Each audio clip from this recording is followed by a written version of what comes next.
Je m'appelle André Lemaître, je suis criminologue, professeur à l'Institut des sciences humaines et sociales de l'Université de Liège. Tadam, c'est une expérience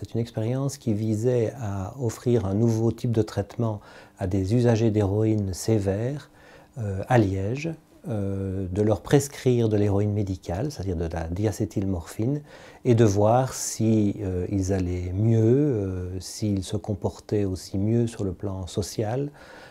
qu'avec l'offre de traitements classiques, notamment les traitements en substitution à la méthadone. Aujourd'hui, je ne peux pas encore tirer les conclusions scientifiques de l'évaluation puisqu'elle est toujours en cours, mais je vais dire ce que moi, comme d'autres liégeois, avons pu constater, c'est que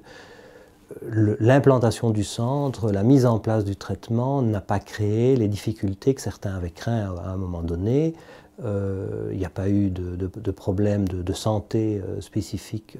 des patients qui fréquentaient le centre.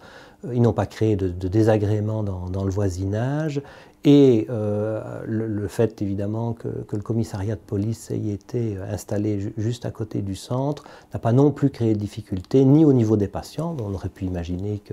qu'ils auraient eu des réticences à se présenter, ni de la part des policiers qui ont même parfois changé de regard vis-à-vis des personnes qui fréquentaient le centre en les considérant aujourd'hui comme des patients.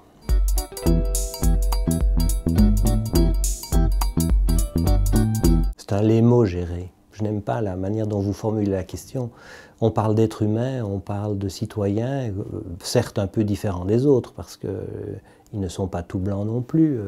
mais ce sont avant tout des personnes qui souffrent, donc dont qu'il faut prendre en charge le plus globalement possible. Maintenant, la prise en charge, elle est passée longtemps par une répression, mais on voit bien les limites de la répression, et si elle doit rester en toile de fond pour s'intéresser à des phénomènes qu'il faut continuer à combattre, comme le trafic ou la vente de stupéfiants, il faut aussi développer des politiques audacieuses, se lancer dans des expériences parfois pas populaires au début, mais visant à réduire finalement les méfaits causés par la consommation des produits stupéfiants pour ceux qui le font, et tout en négligeant pas évidemment la situation des citoyens qui peuvent, eux, être victimes des effets collatéraux et des comportements qui visent plutôt à provoquer des nuisances. Mais donc, moi, je crois que la solution aujourd'hui pour les villes, c'est d'être audacieuse et d'oser être imaginatif et d'être le plus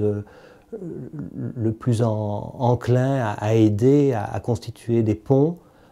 entre les intervenants, quel que soit le secteur auquel ils appartiennent, les ponts entre les gens, c'est-à-dire faire comprendre aussi à la population qu'elle n'a pas nécessairement besoin, elle ne risque pas nécessairement grand-chose de ces personnes qu'elle côtoie et qu'elles doivent côtoyer. Ils ne sont pas fort différents finalement de nous.